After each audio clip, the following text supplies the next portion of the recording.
मैं सांवरे की कुदरत से हैरान हूँ। राधे कृष्ण वीवर, आज मैं वीडियो में भक्ति से रिलेटिव कहानी लेकर के आई हूँ जो कि बहुत ही इंटरेस्टिंग है। वृंदावन शहर में एक वैद्य थे जिनका नाम भी बहुत पुराना था। वैद्य साहब अपनी पत्नी को कहते, जो तुम्हें चाहिए एक चिट्ठी में लिख दो। दुकान पर आकर सबसे पहले चिट्ठी खोलते, सामान में भाव से देखती, फिर कान्हा से दुआ करते कि सांवरे, मैं केवल तेरे इजाज़त से तुझे छोड़कर यहाँ दुनिया में आ बैठा हूँ। तू मेरी आज की व्यवस्था कर देगा, उसी समय यहाँ से उठ जाऊँगा। और फिर कभी सुबह 9:30, कभी 10 बजे वैद्य जी रोगी की दवा देकर वापस अपने गांव चले गए। एक दिन वैद्य जी ने दुकान खोली, फिर चिट्ठी खोली तो देखते ही रह गए। एक बार तो उनका मन भटक गया।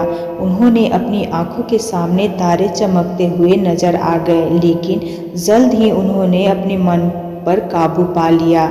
आटे, दाल, चावल आदि के बाद पत्नी ने लिखा था, बेटी के दहेज का सामान लाना है। कि कुछ देर सोचते ही फिर काफ़ी चीज़ों की कीमत दिखने के बाद दहेज के सामने लिखा, यह काम मेरे कान्हा का है और कान्हा ही जाने। 1-2 मरीज आए थे, उन्हें वैद्य जी दवाई दे रहे थे। इसी दौरान एक बड़ी सी कार उनके दुकान के सामने आकर रुकी। दोनों मरीज दवाई लेकर चले गए। वह साहब कार के सामने निकले और राधे राधे करके बेंच पर बैठ गए। वैद्य जी ने कहा, अगर आपको अपने लिए दवा लेनी है तो आपकी नाड़ी देख लूं। आदमी ने कहा कि वैद्य जी, मुझे लगता है आप मुझे पहचान नहीं पाए हैं। मैं 15-16 साल बाद आपकी दुकान पे आया हूँ। आपको पिछली मुलाकात की बात सुनाता हूँ, फिर शायद आपको सारी बात याद आ जाएगी। वैद्य जी ने 5-6 साल से इंग्लैंड में रहता हूँ। इंग्लैंड जाने से पहले मेरी शादी हो गई थी, लेकिन अब तक मुझे बच्चा नहीं हुआ। यहाँ भी इलाज किया और इंग्लैंड में भी करवाया, लेकिन हमारी किस्मत में शायद बच्चा नहीं था। आपने कहा, मेरे भाई, अपने भगवान से निराश ना हो। याद रखे, उसके खजाने में किसी चीज़ की कमी नहीं है। औलाद, माल, धन, दौलत और खुशी, गमी, जीवन, मृत्यु, सब कुछ उसके हाथ में है। किसी वैद्य के हाथ में कुछ भी नहीं है। अगर औलाद होनी है तो मेरे सांवरे के आशीर्वाद से ही होना है। औलाद देता है तो उसी ने देता है। मुझे याद है तुम बातें करते जा रहे थे और साथ साथ पूड़ियाँ भी बना रहे थे। फिर आपने मुझसे पूछा कि तुम्हारा नाम क्या है। मैंने बताया, तेरा नाम सतीश है। आपने एक लिफाफे पर कान्हा और दूसरे पर राधे लिखा। फिर दवा देने का तरीका बताया, लेकिन जब मैंने पूछा कितने पैसे, आपने कहा सब ठीक है। मैंने जोर डाला तो आपने कहा कि आज का खाता बंद हो गया है। मैंने कहा, मुझे आपकी बात समझ में नहीं आई भाई। आज के घर खर्चे के लिए जितने रकम वैद्य ने कहा कान्हा जी से मांगी थी, वह सांवरे ने इनको दे दिया। अधिक पैसे वे नहीं ले सकते। मैं बहुत हैरान हुआ और शर्मिंदा भी हूँ कि मेरे कितने घटिया विचार थे और यह वैद्य कितना महान व्यक्ति है। मैंने जब घर जाकर बीबी को दवा दिलाई और सारी बात बताई तो उसके मुंह से निकला, वो इंसान नहीं, कोई फरिश्ता है और उनकी दी हुई दवा हमारी मनोकामना जरूर पूरी करेगी। जी वैद्य जी, आज मेरे घर में 3 बच्चे हैं। हम पति पत्नी हर समय आपके लिए दुआएं करते हैं। जब भी वृंदावन की छुट्टी में आए, कार उधर रुकी लेकिन दुकान को बंद पाया। कल दोपहर भी आया था, दुकान बंद थी।